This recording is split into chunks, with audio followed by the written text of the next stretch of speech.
tried to do, and this is in particular, I think, very important for the population that we're servicing. How do we create that, integrated, easy, simple, experience for our members? Caregivers are a vital component of that. And, we've got thousands of caregivers that are supporting members on our site. I was supposed to go see the doctor and they send me a link and I got to do it virtually and I don't know how to do it. So we ended up spinning up a member-facing technology help desk, and we did it within a week or two. A lot of people have said that COVID-19 was the most successful CTO or project manager because it was able to get so much done and completed in such a short period of time. And just the broader population. Yeah, I've heard upwards of a third to a half of the U.S. population probably will be impacted by that data breach.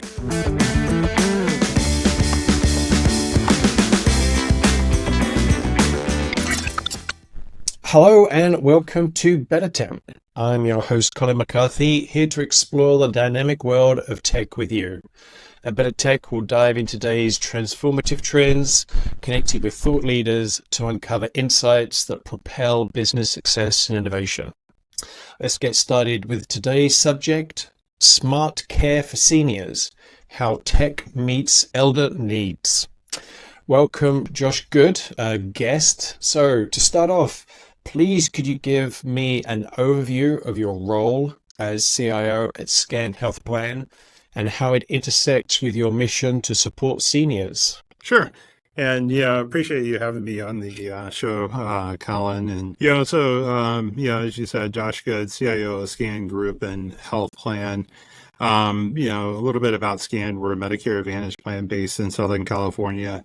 Been in business 47 plus years, founded by seniors for seniors. We expanded from a single state into a national health plan. We operate in 5 states nowadays. Have a national reputation, always had, as a leader in quality, excellence, and Medicare Advantage. And when you look at my role, I'm managing obviously all of our technology assets for the health plan. We also have clinical ventures. We have a community. We have a foundation.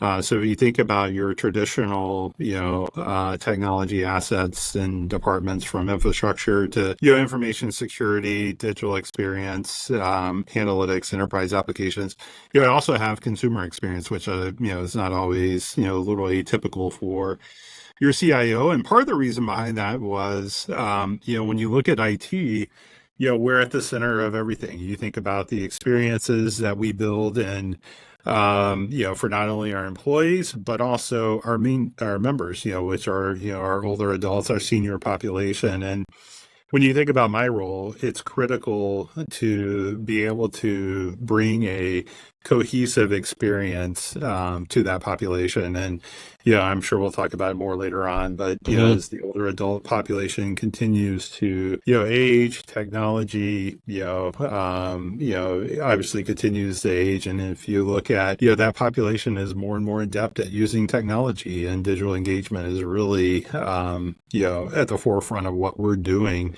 and what we need to do to service them. And my role is critical in that. Right. Yes. Yeah.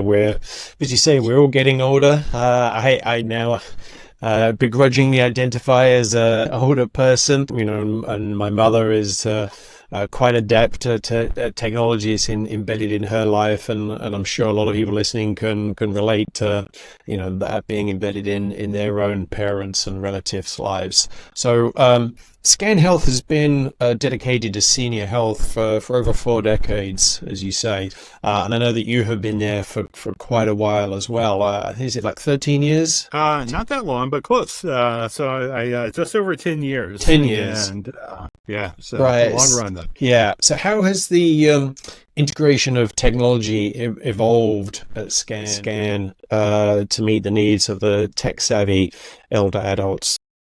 Yeah, I mean, over that 10 years, and we obviously had COVID in there, which, accelerated digital adoption, but, pretty dramatic, transformation. And I look back and I think back to our digital capabilities when I came here 10 years ago and what was expected of us from our, senior population. It's very different. Those expectations have really changed. And, I think back, those 10 years, we had a pretty rudimentary website. I could probably, count the pages and my self-service capabilities, my, omni-channel, digital capabilities were really limited. And if you look at our brand and I mentioned earlier our service and quality experience. We pride ourselves on human touch. We've always been a call first organization. We want to be there. If our members need us, they can pick up the phone and call us. And we still have that today. I mean, we retain that. But one of the things that we've been pushing is how do we supplement that with a digital experience? How do we provide options where, like I said, if you want to call us, you can.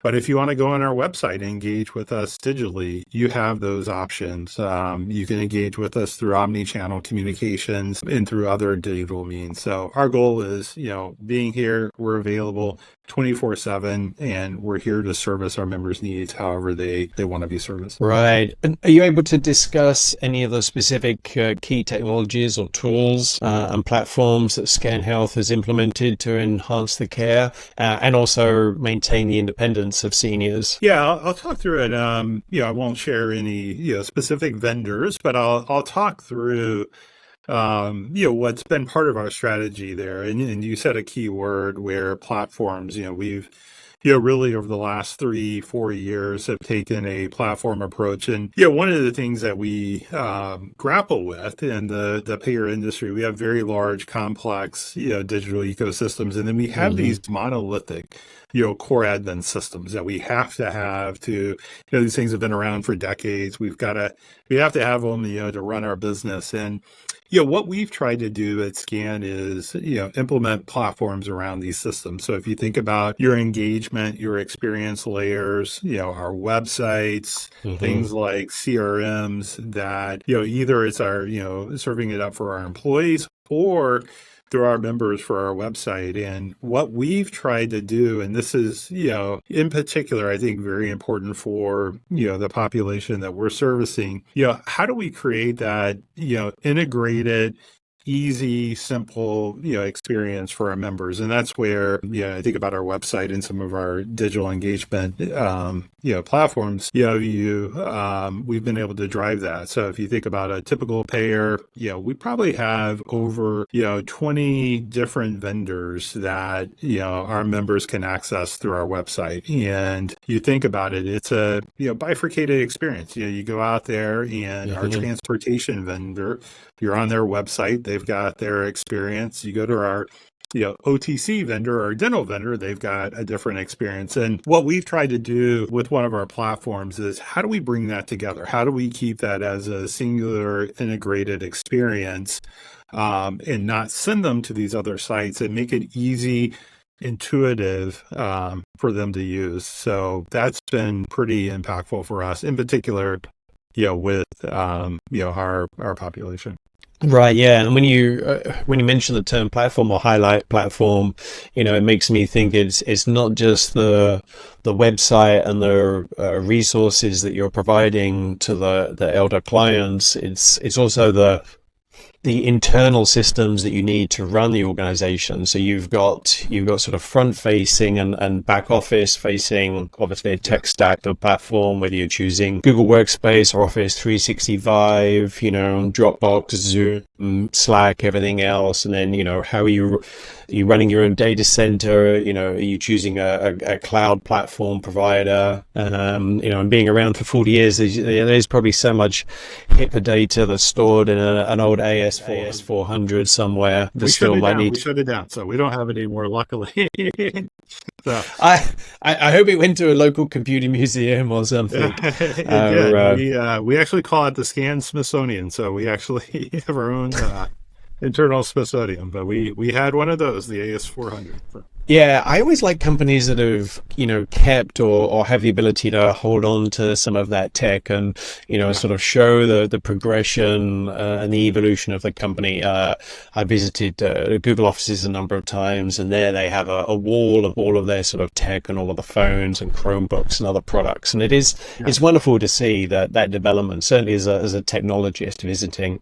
We've got the same, and I even have one of those old smartphones, or mobile phones. I shouldn't call it smartphone, the Yeah. big ones that were like a brick. We've got one of those that we used to deploy out to our employees. So, Right, yeah. I've got this little desk fidget. I've got my old pager from the 1990s that's still around, so I yeah. fiddle with that sometimes during boring calls. So, talking about consumer tech, you did mention your sort of consumer background and insight. In terms of the consumer experience, what are the unique challenges when designing tech solutions for seniors? Yeah. And how has Scan been able to ensure that they're, user friendly and accessible? Obviously, accessibility, is vital, and so with website accessibility, dark contrasts, being able to be Yeah. scalable for people who might be partially sighted or completely have no sight whatsoever. Yeah. Yeah. And it's, being able to build that robust digital experience, whether, you want to toggle and change, font size, having the ability to do that. In our markets, there's, a number of different languages that, across our membership that we want to offer. We, offer our website in, 7 different, languages, making it accessible to the, various ethnic groups that we serve. And then, what I was saying earlier, as far as, really being able to drive digital engagement and adoption, there's, a few components. One, you got to have the capabilities. You got to really, find those key capabilities. And some of this is doing, the basic stuff, looking at your call data. Why are your members calling you? What are they, why are they calling, providers and others in the healthcare ecosystem?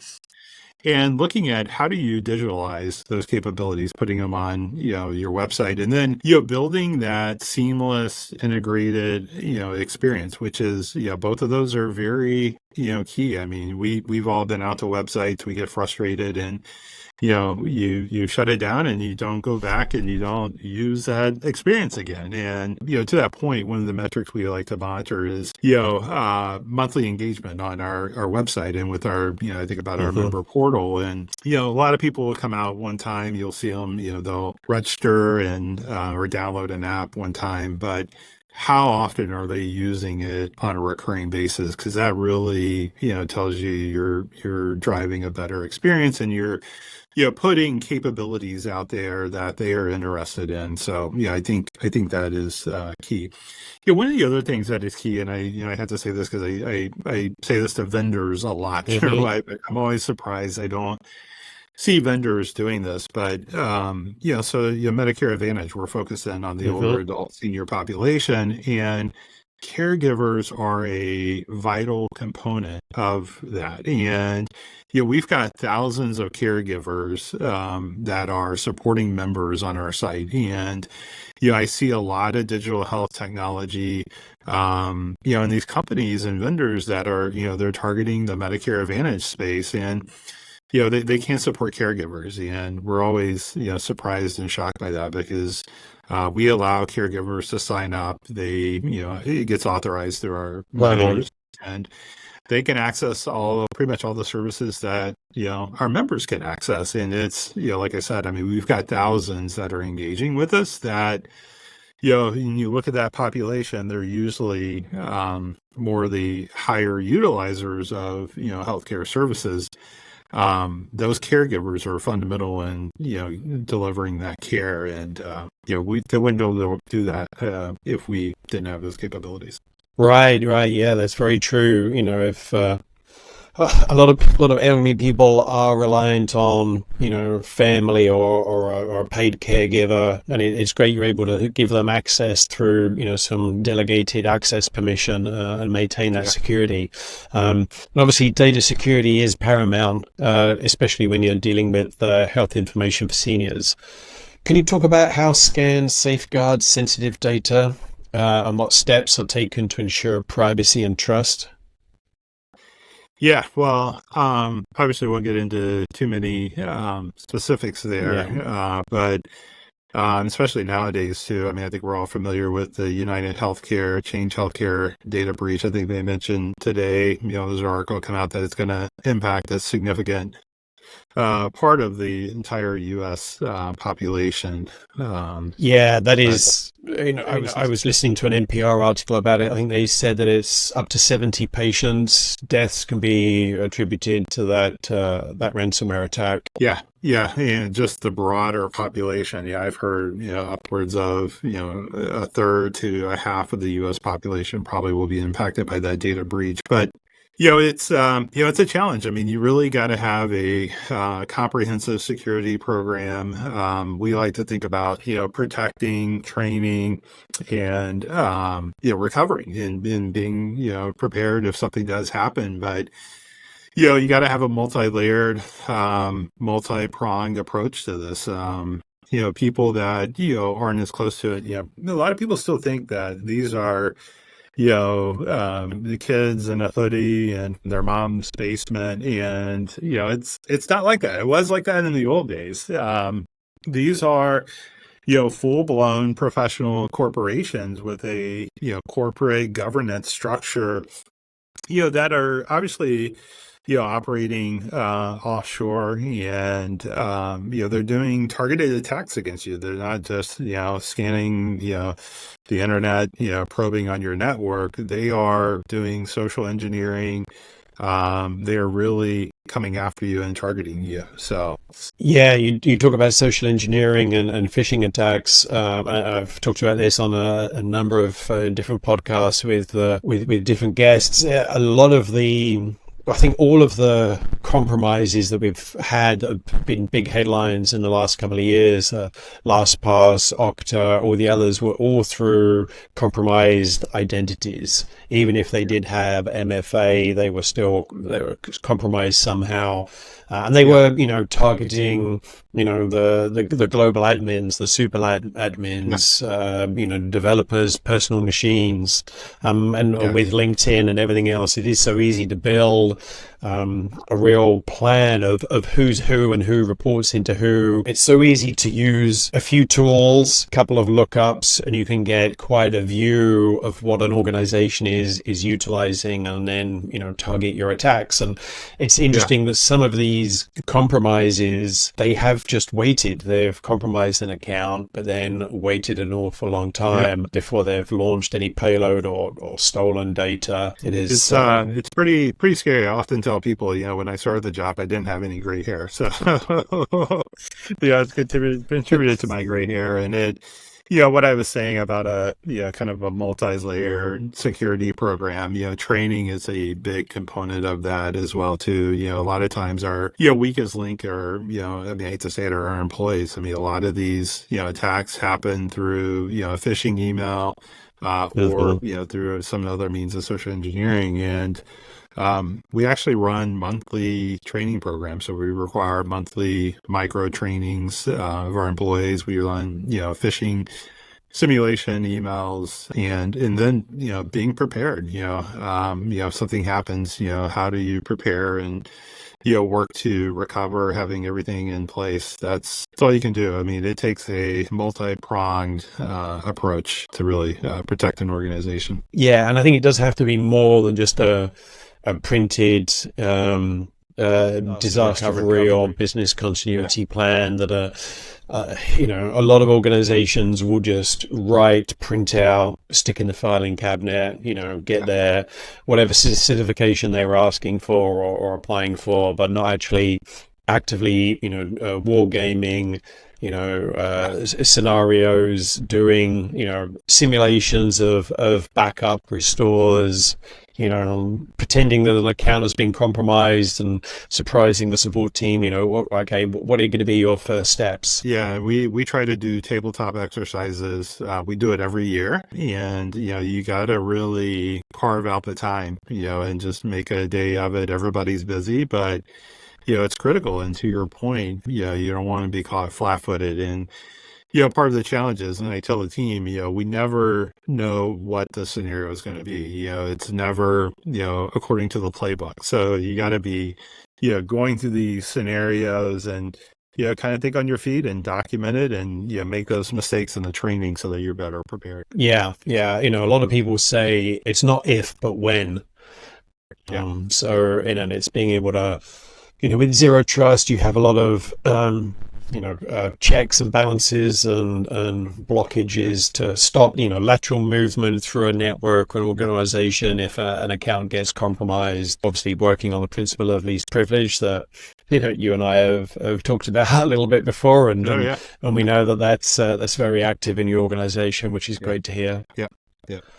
Obviously, a lot has changed in the last few years, COVID being one of them. A lot of people have said that COVID-19 was the most successful CTO or project manager because it was able to get so much done and completed in such a short period of time. Has accelerated the adoption of telehealth and other remote care technologies. How has that shift impacted Scan's approach to care?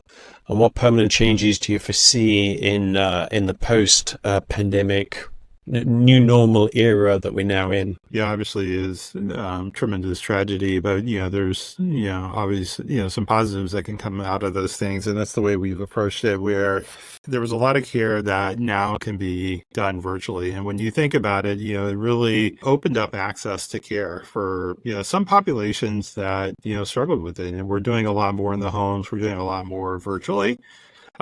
Which is here to stay. And obviously you can't do everything, virtually or, in the home. You got to have those means where, brick and mortar people can come in and see you. But there's a lot of care that can be done, cheaper virtually. And then to your point, the thing we really saw out of COVID is, the acceleration of digital engagement, digital adoption, and we saw a tremendous jump across our membership. And one of the things I'm probably most proud of in my 10 plus years here at Scan, we were, I'll never forget, we're probably 2-3 weeks into the pandemic. We're sitting around with my team and we're brainstorming on what we could do, and we kept hearing about a lot of our members that were what I call just, dumped into this digital world. And they were struggling with it. We're looking at our call data, getting a lot of calls on, hey, I was supposed to go see the doctor and they sent me a link and I got to do it virtually and I don't know how to do it.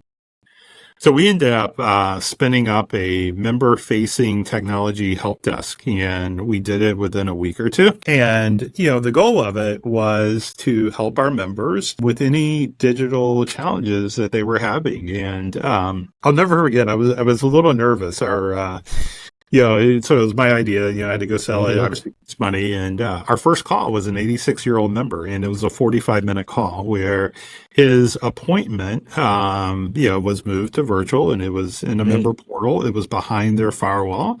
And he had never used email before, and he needed an email address to access it. And we help them set up email, and we walked them through how to do the visit. I was a little nervous, a 45-minute call. I'm like, oh my God, what did I create here? But we've had a lot of great stories. We had another great story of there was another member that and I never heard of this before, but her apartment complex, the laundromat was coin-based, and they had switched over to an app-based system.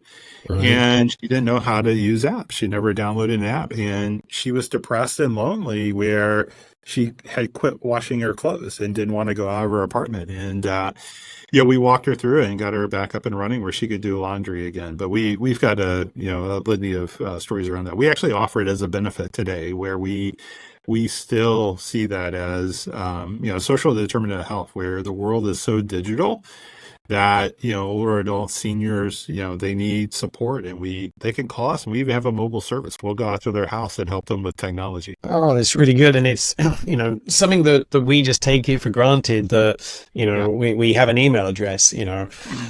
People now, as soon as they were born, their parents will sign them up an email address. I did that for my niece and nephew. I had my brother-in-law set up an email account for them years ago. Yeah, everybody has it. We just and that simplicity of using an app. They elderly people are more likely to be using a flip phone or a non-smartphone.